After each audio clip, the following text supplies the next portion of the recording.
Kufuatia marumbano makali ambayo yamekuwa yakishuhudiwa katika kaunti ya Kisii, sasa ushauri umepeanwa kuashiria kutuliza joto lililopo la kisiasa kati ya walioko kwenye serikali kuu na ile ya kaunti.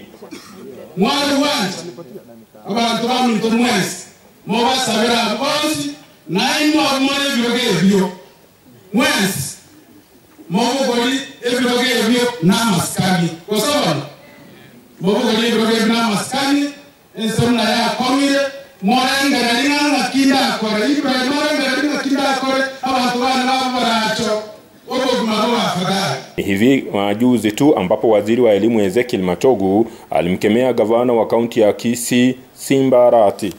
Onye ni kiongozi kutumia bana baitunga bachikuongerera bande mashishi. Shetani Shetani afanya nini? Hiyo ni uongozi au ni aibu? Hiyo ni uongozi kamili. Na mimi uwe kijana ya university, uwe kijana ya college, tumelete vifaa ya kusoma. Hii mambo shilingi 400 500 na sungusu hapo, hiyo ni ugushi, ni usensi, ni upumbavu. Kama tabia Kisii tutakubali hiyo upumbavu? Unataka hiyo upumbavu tukubali? Kama Machogu niwafanyie nini? Niwafanyie maendeleo, si ndio? Kama ni gavana na shilingi bilioni 15, afanye maendeleo tuone, si kelele. Hapana kelele, hapana nini? Kelele ikwame Kisii. Sisi kama wazee tumeona usenzi mingi hapa. Sasa tutakitokeza na kusimamisha hiyo usenzi. Naye gavana Arati kwa upande wake alipandwa na mori na kumzomea waziri huyo pamoja na kamishna wa kaunti ya Kisii kwa kile alichokitaja kama vitisho ambavyo hata zikubali.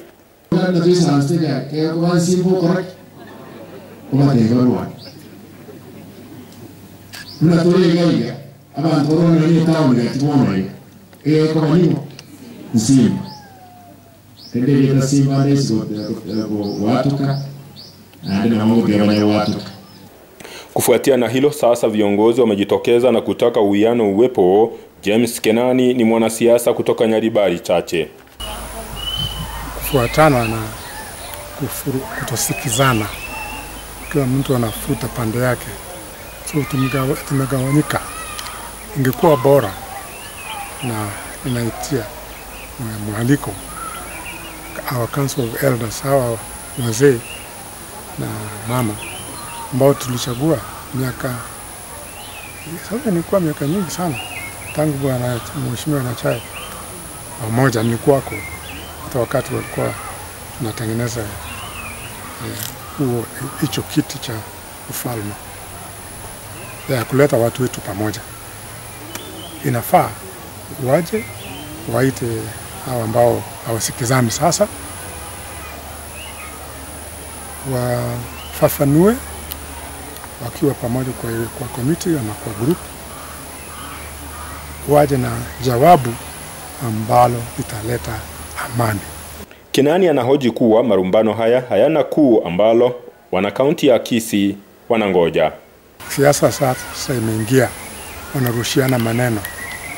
Watoto wetu ambao tunakuwa saa hii au wakati huu wataona nini? Wameona nini? Hii ni shame kabisa. Haionekani vizuri. Hao wazee inafaa waketi pamoja, hata religious leaders au kanisa, ili jambo lipate jawabu wakati huu kama vitu havijaharibika zaidi. Kulingana naye, juhudi nyingi zinafaa kushirikishwa ili kuleta umoja unaohitajika na kufanya maendeleo yawe katika kaunti ya Kisii. Maoni yangu ni wale ambao wanahusika, leaders wengine waitwe, waje pamoja wapate suluhisho. Hata hatuwezi kuwa na maendeleo kama kuna furugano kama hii ambayo inaendelea. Hawa viongozi wetu wanatufanyia kazi. Sisi ndio tumewapatia nguvu ya kufanya hiyo kazi kuambatana na constitution yetu ya Kenya yetu tukufu. Lakini inaonekana hawajasikizana. Kenani amejitolea kuandaa kikao cha pamoja kati ya Simba Arati pamoja na Ezekiel Machogu ili kuhakikisha kwamba umoja wa Wakisi hauletwi kutokana na marumbano pamoja na vita vya ndani kwa ndani kisiasa. Mimi niko tayari hata kusimamia mkutano kama huo, nilete watu wetu pamoja tupate suluhisho. Na nimeshaongea mara nyingi sana juu ya kutosikizana, na ikiendelea namna hii uwaje ikawa itatulipuka na vita, pengine kufuatana nyumba gani vita itaingia, na hiyo itakuwa ngumu because wataharibu mali, kutakuwa na hasara, na tutakuwa tumepata suluhisho ambalo linaweza kutuweka pamoja. Inachongojwa kwa sasa ni kama hatua hii itafanikiwa kuleta uwiano kati ya viongozi ambao wote wajibu wao ni kuwatumikia wananchi. Nikiripotia Africa Finest TV kutoka eneo la Keumbu, kaunti ya Kisii, jina langu ni Gilbert Kobe.